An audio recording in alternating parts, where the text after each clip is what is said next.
Siberia is not for the unprepared. If the animals don't get you, the mucky bogs and wetlands might be what do you in. And while navigating that terrain, you have to look out for wintry temperatures of like -70 degrees Fahrenheit. And did we mention there aren't a lot of people around to help you when you're in trouble? In other words, it's the last place a 4-year-old and her dog would want to make their playground. But that didn't stop little Karina Chikatova and her pooch from following her dad into the dangerous wilds anyway, where she faced every challenge the rugged terrain had to offer. 4-year-old Karina Chikatova lived in a remote Siberian village in the Far East region called the Sakha Republic. There she shared a small home with her father, mother, grandmother, and her dog, Nida. Like most kids her age, Karina was energized by a youthful curiosity, that urge to explore and know and understand, which was why in July of 2014 she followed her father, Rodion, on an expedition into a part of the Siberian wilderness also known as the taiga. Now, this decision was problematic for a few different reasons. The first reason being that the taiga is very much an animal kingdom, dominated by bears, tigers, and wolves with really sharp teeth and an appetite for people. The second problem with Karina's decision was that she'd not told her grandmother, the person charged with watching her at the time, that she would be following her dad into the bear-infested wilderness. In fact, she hadn't even told her dad that she'd be following him. So literally no one on the planet knew that this 4-year-old girl was diving headstrong into the most dangerous territory on the planet. No person, at least. Karina did have a companion at her side, Nida, the family dog. That evidently was all the comfort the little girl needed. But it was little comfort to her mother, Talina, when she realized her little girl and the dog were both missing. At first, Talina figured her youngster and the dog followed Rodion to his native village.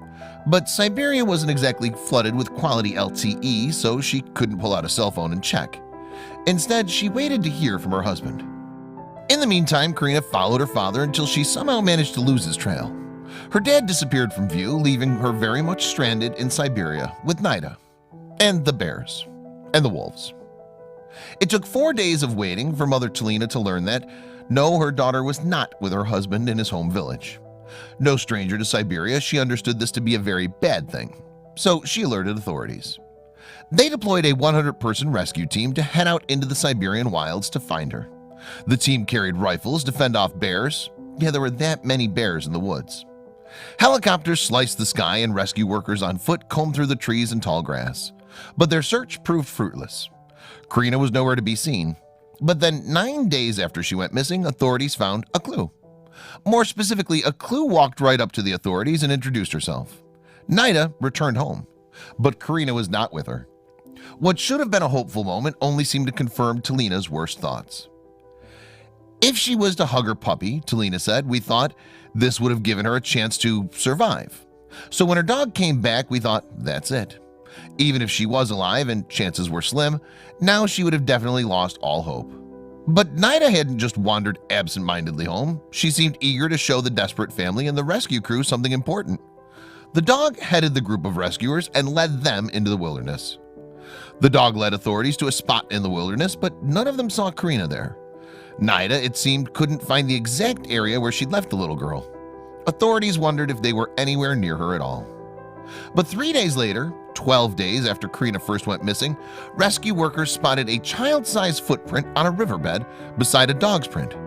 The footprint revealed Karina was barefoot, a crucial detail for investigators. This told rescue workers that Karina was likely not in the woods. Too many sharp sticks there would have been a nightmare on her feet. This narrowed their search down considerably, and the following morning they executed the new search plan.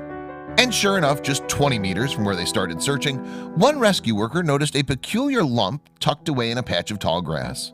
The whole crew rushed over. They found her nestled in the grass. She was starving, thirsty, exhausted, and covered in mosquito bites, but nevertheless alive. They brought her tea before carrying her to a car and whisking her away to a nearby hospital. The child spent some time in the hospital, but physicians determined there wouldn't be any lasting damage. A psychologist examined her mental state and found, shockingly, her mind was in a good place. Talk about mental fortitude. So how did a 4-year-old survive in the Siberian wilderness? The little girl told reporters and her family that she survived off wild berries and river water. Then, of course, there was Nida, the lovable canine that gave her warmth at night and companionship in the daytime. The two reunited for the first time back at home when the hospital released Karina. The meeting did not go as expected. When Karina first saw her dog, she looked her in the eyes and chided, "Why did you leave me?" Those 3 days of solitude must have really affected the little girl, but eventually she came to understand what her dog did for her. "It was Nida who rescued me," Karina said sometime later.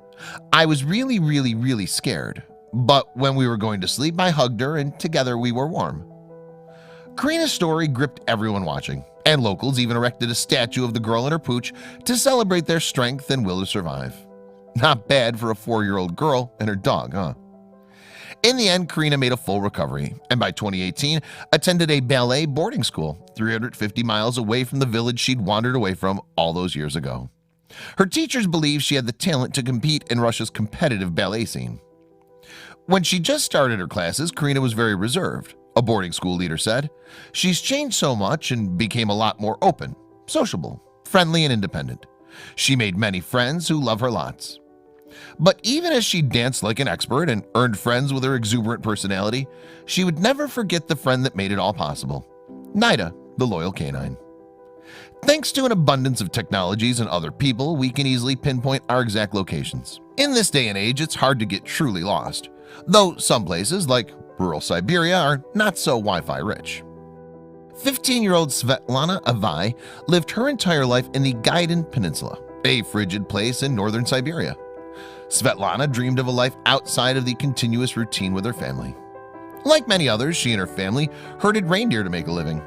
Though not the most exciting profession, shepherding instilled Svetlana with deep confidence when it came to navigating Siberia's tough terrain. While she was stuck at home, Svetlana wished she were with her brother.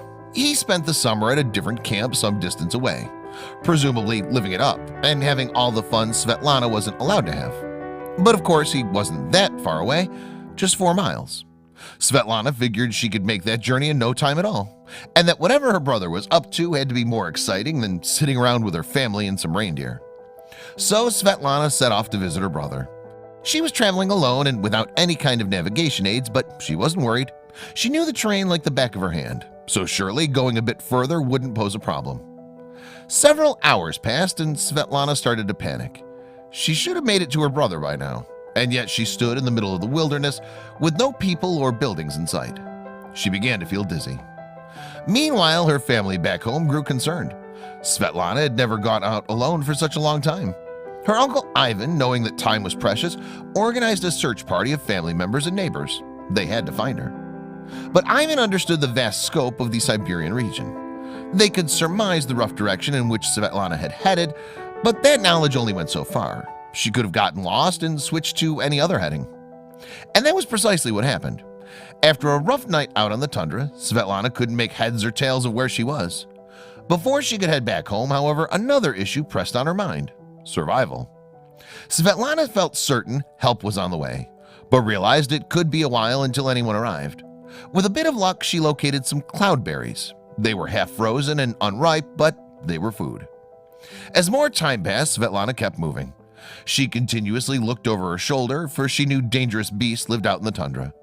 Arctic wolves would usually go after stray reindeer, but they would gladly accept a lost girl as their meal. Night fell again and again. Although daytime temperatures could sometimes reach 80 degrees Fahrenheit, the night air dropped far below freezing. Svetlana shivered herself to sleep as she fought to stay alive. Svetlana grew so weak that she could no longer walk. Nevertheless, the will to survive kept her going. Praying that some help would arrive soon, she began to crawl on her hands and knees. She didn't have much time left. Her uncle Ivan continued the search, but there wasn't any trace of Svetlana, who went missing over 2 weeks before.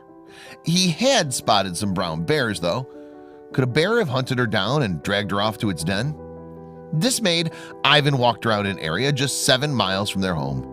Then, without warning, he spotted a figure on the horizon. It ambled toward him. Without thinking, he ran towards the shape and hoped for a miracle. It was Svetlana. Though her body was battered and bruised and she was emotionally spent, somehow she stayed alive. Ivan resisted the urge to scold her for acting so foolishly and arranged for a physician to examine his niece. Living in such a remote part of the Gaidan Peninsula, Svetlana did not have access to a full medical staff in the immediate vicinity of her home. A helicopter arrived to carry her to a hospital. Once aboard, she shared her incredible story. Nobody could quite believe how Svetlana scraped together the bare essentials out of the wilderness.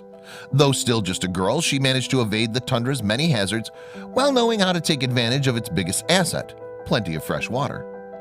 Amazingly, Svetlana seemed pretty healthy. Though she had no shelter and barely any food over the course of 2 weeks, her vitals were pretty steady. Doctors found no sign that her life was in danger. But just as a precaution, Svetlana's family kept her in the hospital in Tizovsky to fully recuperate. They gave thanks that she survived such an ordeal and hoped that after her harrowing adventure, Svetlana wouldn't mind spending time at home again.